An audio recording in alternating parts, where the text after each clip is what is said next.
सुख करता दुख हरता वार्ता विघ्नाची दुर्वे पुरवे प्रेम कृपा जयाची सर्वांगी सुंदर ओटी शेंदुराची कंठी झळके माळ मुक्ता। जय श्री महाकाल। दोस्तों, हमारे शिव तंत्र धाम परिवार में जुड़े रहने के लिए आप सभी का धन्यवाद। मेरे सभी साधकों के ऊपर त्रिदेव और त्रिदेवियों का आशीर्वाद बना रहे। आज मैं आप सभी को साधना के बारे में पूर्ण जानकारी देने वाला हूं, जिसमें हम जानेंगे कि साधना क्या होती है और इसे किस प्रकार से किया जाता है। साधना यानी खुद को नियंत्रित करना, अर्थात योग की भाषा में इंद्रियों को अपने अधीन करने का नाम ही साधना है। इसे हम स्वयं पर नियंत्रण कर अपने मन मुताबिक फल हासिल करने का तरीका भी कह सकते हैं। हम साधना के पाठ पर निरंतर जितना आगे बढ़ते जाएंगे, उतने ही हम बाहर और अंदर से मजबूत भी होते जाएंगे। साधना यदि मानवता के लिए उचित पाठ पर हो तो उससे अपना और मानवता दोनों का कल्याण होता है, और साधना यदि गलत दिशा में हो तो अपना और मानवता दोनों का नुकसान होता है। इसलिए गीता और चारों वेदों में मनुष्य को श्रेष्ठ साधक बनने की प्रेरणा दी गई है। ईश्वरीय गुण से भरपूर तपस्वी जान रहे हैं, वे सभी एक श्रेष्ठ साधक भी रहे हैं। वेदों में साधना के 4 भाग बताए गए हैं। हमारे इस वीडियो को पूर्ण रूप से सुने तभी समझ में आएगा। अगर आप लोग हमारे चैनल पर पहली बार आए हैं तो इस चैनल को सब्सक्राइब करें और बेल आइकॉन का बटन दबाकर रखें। अगर मेरी दी हुई गुप्त जानकारी और साधना एवं क्रिया अच्छी लगती है तो आप सभी हमारे शिव तंत्र धाम परिवार से जुड़े। यहाँ पर मैं आप सभी के लिए तंत्र, मंत्र, यंत्र, साधनाएं और क्रियाएं लाता रहता हूँ। चलिए अब बात करते हैं साधना के विषय में। साधना के वो कौन कौन से भाग होते हैं? आध्यात्मिक साधना, ध्यान साधना, स्तुति साधना और मूर्ति पूजा। इन्हीं साधनों के मध्य से हम कई प्रकार की सिद्धियों को प्राप्त करते हैं। तो चलिए एक एक करके साधना के सभी भागों को जानते हैं। पहला भाग आध्यात्मिक साधना का मतलब है कि व्यक्ति को अपने जीवन में ऐसे परिवर्तन लाना है जिससे वह संपूर्ण सत्य को जान सके और ईश्वर के तुल्य बनने में समर्थ हो सके। आध्यात्मिक साधना का मूल उद्देश्य यह है कि व्यक्ति का संपूर्ण शरीर या हर एक अंग ईश्वर को प्राप्त करें या उसके तुल्य हो जाए। आध्यात्मिक साधना के 3 मार्ग होते हैं: ज्ञान मार्ग, कर्म मार्ग और भक्ति मार्ग। जब मनुष्य सांसारिक जीवन के मोह माया में फंस जाता है और उसे यह ज्ञात नहीं होता है कि वह ईश्वर की सत्ता का केवल एक अंश मंत्र है, तब वह इस अज्ञानतावश माया मोह के बंधन में बंध जाता है। इन सब से छुटकारा पाना ही आध्यात्मिक साधना का ज्ञान मार्ग है। दूसरा कर्म मार्ग व्यक्ति को साधना के मध्य से शरीर के द्वारा सभी प्रकार की अवस्थाओं में उचित कर्म करते रहना जरूरी है। साधना के मार्ग में उचित कर्म और आचरण इसलिए आवश्यक होता है क्योंकि व्यक्ति कितना भी ज्ञानी क्यों न हो, यदि वह उचित कर्म नहीं करता है तो उसका ज्ञान व्यर्थ है। तीसरा मार्ग भक्ति मार्ग एक प्रेम का मार्ग है, जिसमें बड़े बड़े ज्ञानी संतों ने सांसारिक वस्तुओं को त्याग कर केवल ईश्वर से प्रेम किया है, क्योंकि प्रेम ही संसार का सबसे बड़ा सार होता है, जिसके मध्य से व्यक्ति सीधे ईश्वर से जुड़ पाता है। साधना का दूसरा भाग है ध्यान साधना। इस साधना का तात्पर्य है कि व्यक्ति अपनी मनोदशा को पूर्ण रूप से एकाग्र कर लेते हैं, अर्थात जब वह अपने मन को पूर्ण रूप से नियंत्रित कर ले है तो उसकी सभी मनोदशाएं पूर्ण हो जाती हैं।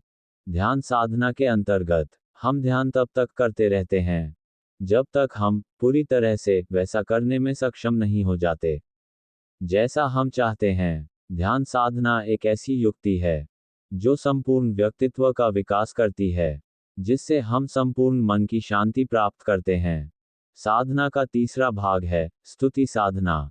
इस साधना में भक्तों द्वारा अपने इष्ट देव का गुणगान किया जाता है। इसमें हम अपने ईश्वर का स्वरूप, उनकी महिमा तथा उनकी शक्तियों के विषय में गुणगान करते हैं और निरंतर आस्था रखकर उनको पाने का प्रयास करते रहते हैं। साधना का चौथा भाग होता है मूर्ति पूजन का। मूर्ति पूजा के प्राप्त करने के लिए एक साधक भगवान की मूर्ति को दिन रात पूजा करता है। और अपनी मनोकामनाओं को पूर्ण करने के लिए भगवान से प्रार्थना करता है। मूर्ति पूजा में साधक किसी पत्थर, मिट्टी या अन्य चीजों से अपने इष्ट देव की प्रतिमा तैयार करता है और उसमें सर्वगुण संपन्न परमात्मा की छवि को महसूस करता है। मेरे सभी साधकों, अभी तक आपने ये जाना कि साधना क्या होती है तथा इसके कितने मार्ग होते हैं। अब हम जानेंगे कि साधनाएं किस प्रकार से की जाती हैं। हिंदू धर्म में सिद्धियां को प्राप्त करने के लिए हजारों प्रकार की साधनाओं का वर्णन किया गया है, परंतु हम आपको इस वीडियो में मुख्य 4 प्रकार से की जाने वाली साधनाओं के बारे में बताएंगे, जिसके माध्यम से आप हजारों प्रकार के लाभ प्राप्त कर सकते हैं। इन्हीं साधनाओं के द्वारा मन को एकाग्र किया जाता है और व्यक्ति विभिन्न प्रकार की सिद्धियों का स्वामी बन जाता है। पहले तंत्र साधना से व्यक्ति अपने अंदर कई तरह की रहस्यमयी शक्तियों को जान सकता है और आत्म शक्ति का विकास कर सकता है। तंत्र साधना एक ऐसी नींव है जिससे हम अपनी आत्मा और मन के बंधन से मुक्त होते हैं। इससे शरीर और मन शुद्ध होता है और ईश्वर का अनुभव करने में सहायक सिद्ध होता है। तंत्र साधना के मार्ग से हम भौतिक और आध्यात्मिक जीवन की हर समस्याओं का हल निकाल सकते हैं, परंतु कुछ लोग तंत्र साधना, तंत्र विद्या या तंत्र शास्त्र का नाम सुनते ही भय व्याप्त हो जाता है, क्योंकि ऐसा माना जाता है कि यह कोई भयानक विद्या या अघोरियों की साधना होगी। लेकिन ऐसा कुछ नहीं है। अघोर साधना अलग होती है और तंत्र साधना अलग होती हैं, क्योंकि तंत्र मंत्र और यंत्र में तंत्र को सबसे पहले रखा गया है। तंत्र एक ऐसी विद्या है जो हिंदू धर्म के साथ साथ बौद्ध और जैन धर्म में भी इसका बहुत प्रचलन है। तंत्र साधना करने के लिए सबसे पहले आप इससे संबंधित किताबें का अध्ययन करें। संभवतः यहाँ आपको हिंदू धर्म के सन्यासी समाज के मुख्य 13 अखाड़े के सन्यासियों से मिल जाएंगे। इसके बाद किसी योग्य तंत्र गुरु की तलाश करें और जब आपको कोई योग्य गुरु मिल जाए तो उसके पास रहकर ही इस साधना को सीखें और करें। इस साधना को करेंगे तो आपको बड़ा परिणाम भी मिल सकता है। यदि आपका उद्देश्य इस साधना के मध्य से किसी का नुकसान करना है, तब भी आप इसे बिल्कुल ना करें, क्योंकि इसके परिणाम भी आपको ही भुगतान पड़ सकते हैं। चलिए अब मंत्र साधना के बारे में जानते हैं। यह एक ऐसी साधना है जिसके द्वारा हम सांसारिक बाधाओं को तोड़कर आध्यात्मिकता की ओर बढ़ते हैं, जिससे हमारी जीवन की सारी समस्याएं समाप्त हो जाती हैं। मंत्रों का जाप करके अपने अंदर के समस्त विकारों को निकाल देते हैं, जिससे मन और मस्तिष्क में एक नई ऊर्जा का संचार होता है। हिंदू धर्म में मंत्र जपने का बहुत बड़ा महत्व है। उन सभी को समाप्त करके मंत्र एक विचार को स्थापित करना ही मंत्र का लक्ष्य होता है। ये लक्ष्य प्राप्त करने के बाद आपका दिमाग एक आयामी और सही दिशा में गति करने लगता है। मंत्र साधना में मंत्र से किसी देवी या देवता को जपा जाता है, मंत्र से किसी भूत या पिशाच को भी साधा जाता है और मंत्र से किसी यक्षिणी और यश को भी साधा जाता है।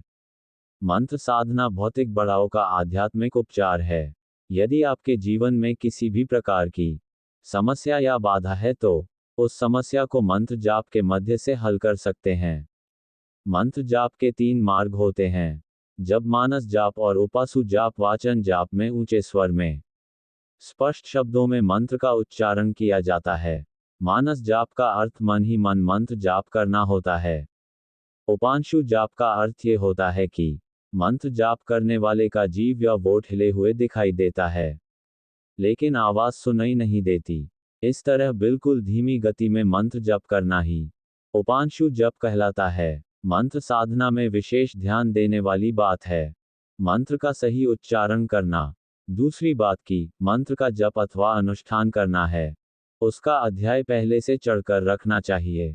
मंत्र साधना के लिए आवश्यक है कि मंत्र को गुप्त रखा जाए, तभी प्रतिदिन मंत्र का जप करने से सिद्धि प्राप्त होती है। किसी विशिष्ट सिद्धि के लिए सूर्य अथवा चंद्र ग्रहण के समय किसी भी नदी में खड़े होकर मंत्र जप करना चाहिए, क्योंकि इसमें किया गया मंत्र लाभदायक होता है। चलिए अब जानते हैं कि यंत्र साधना क्या होती है और इसे कैसे किया जाता है। जी प्रकार मनुष्य के लिए घर की आवश्यकता होती है, जिससे वे सुखपूर्वक रहते हैं। ठीक इस प्रकार देवी देवताओं के रहने के लिए निवास हेतु उपयुक्त स्थान को यंत्र कहा गया है। यंत्रों का एक नाम देवनगर भी कहा गया है।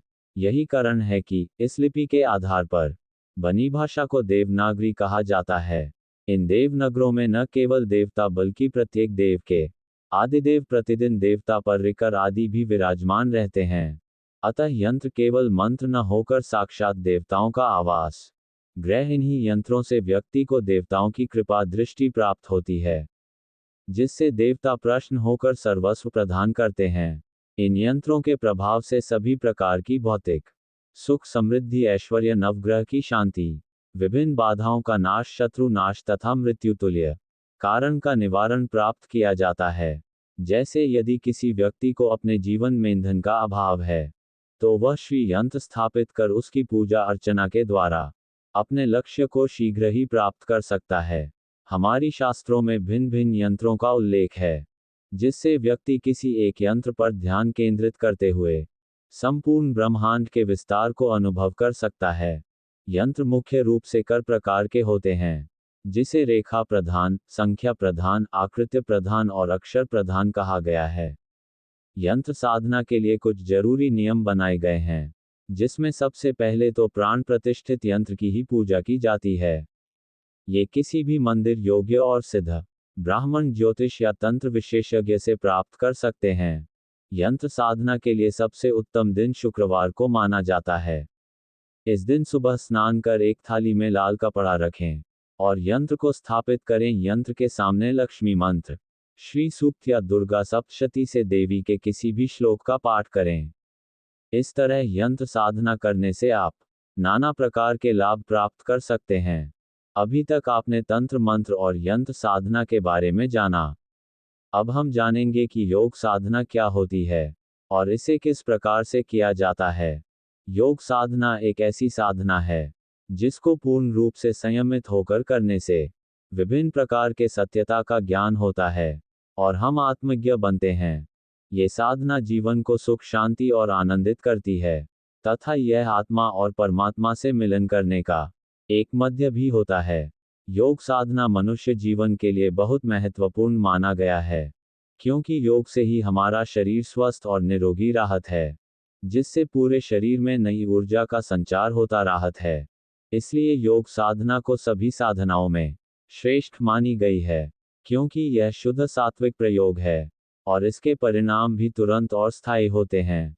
शास्त्र अनुसार योग साधना के 8 अंग बताए गए हैं, जिन्हें अष्टम योग भी कहा जाता है। ये 8 अंग ये नियम आसन प्राणायाम प्रत्याहार धरना ध्यान तथा समाधि हैं। साधक इसी योग साधना द्वारा अष्ट सीढ़ियां को प्राप्त करता है और अपनी सभी तरह की मनोकामनाओं को पूर्ण करता है।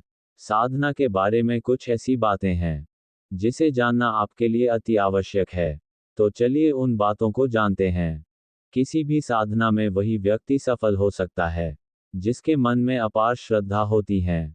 श्रद्धा पूरे मन से होनी चाहिए, क्योंकि हमारा मन ही ईश्वर से जुड़कर सुख की अनुभूति प्राप्त करता है और सफलता मिलती है। किसी भी प्रकार की साधना के सिद्धि प्राप्त करने के लिए हमारे मन मस्तिष्क में निर्विकार होना जरूरी है, क्योंकि जब मस्तिष्क में किसी भी प्रकार की कोई विकार नहीं होंगे और अन्य प्रकार के विचार भी नहीं होंगे, तभी हम अपनी साधना के द्वारा हर सिद्धि को प्राप्त कर सकते हैं। यदि हमारा मन निर्विकार नहीं होगा तो हमारे ऊपर कई प्रकार के विचार आघात करेंगे, जिसके फलस्वरूप हम भी सामान्य बने रहेंगे।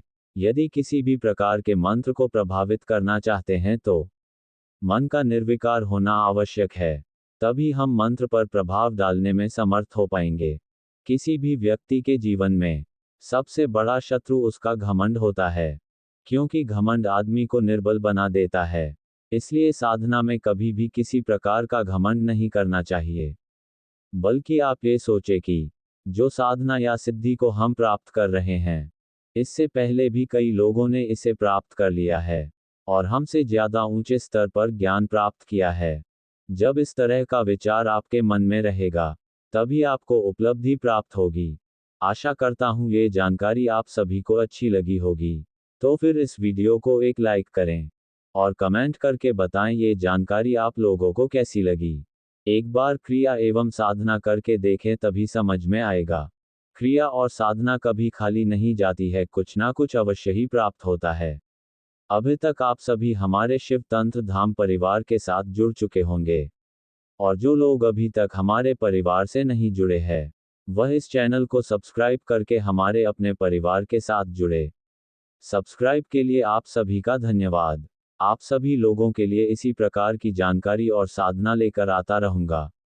फिर मिलते हैं कुछ और रहस्यमयी जानकारी और साधना के साथ। तब तक के लिए मेरे सभी साधक और साधिकाओं को जय श्री महाकाल।